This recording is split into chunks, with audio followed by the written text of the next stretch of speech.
I think the basic is this. If you have a great sounding vocalist, and and you have a great sound, everything, it's like there's a difference between a singer who has a problem singing, and you have to go in the studio and redo it all, or you're a great singer and you just kind of have a couple of, out of pitch moments. There's a big difference between that. Yeah. Well, speaking of great singers, you got a Michael Schenker Fest coming up, and you've got three, former friends, former singers, Macaulay and Bonnet and Barden, and they're all great, and you're going to get them all on stage together? I mean, same show? Yeah, that is like that's the latest development. So basically, it all happens in baby steps. Since 2008, since I'm coming back, I can see, like, step by step, there are things, like kind of coming up, out of nowhere, one by one. And so we have now done Temple of Rock for 4 years, consistently touring and recording studio albums and making live DVDs and CDs. And so it's time for a little break. The next recording is going to be 2017, the third Temple of Rock album.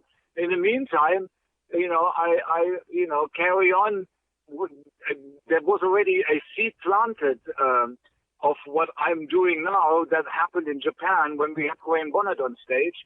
And so I guess that set up the possibility. Wait a minute, the idea is to have Temple of Rock stand on its own feet so that Doogie, at the end of the day, can sing only Temple of Rock records material, which means he is the singer of that created band, the original singer, and which is my current thing.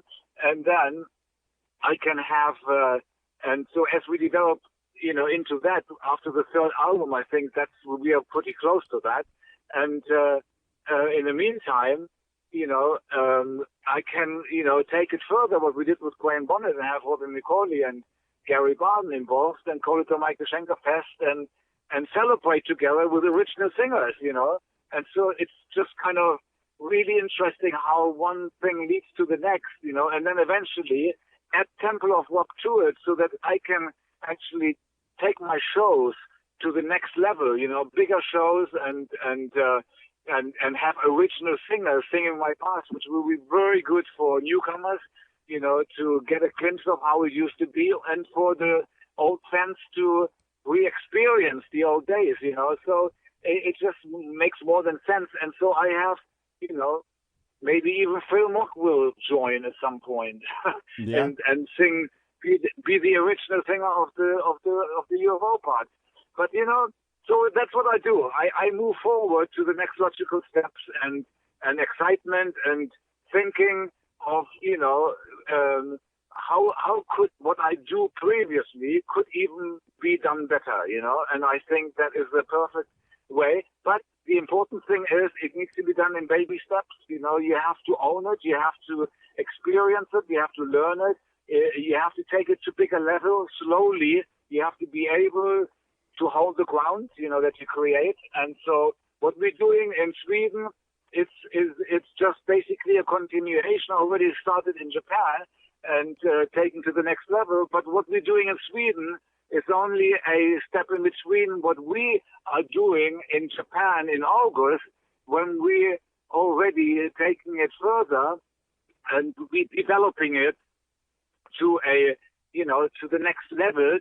And we already playing 5,000 seaters in Japan with this lineup, and then we are trying to create and develop it to the point where we can take it around the world, Yeah. But you can't just do it overnight. You have to do it in baby steps. You have to understand all the steps in between in order to have the people behind you and the financial importance and the promoters on that level and everything else has to grow with us. So it's exciting because it's an ongoing thing and it never stays exactly the same as it was. So what you see in Sweden is already going to be different in Japan.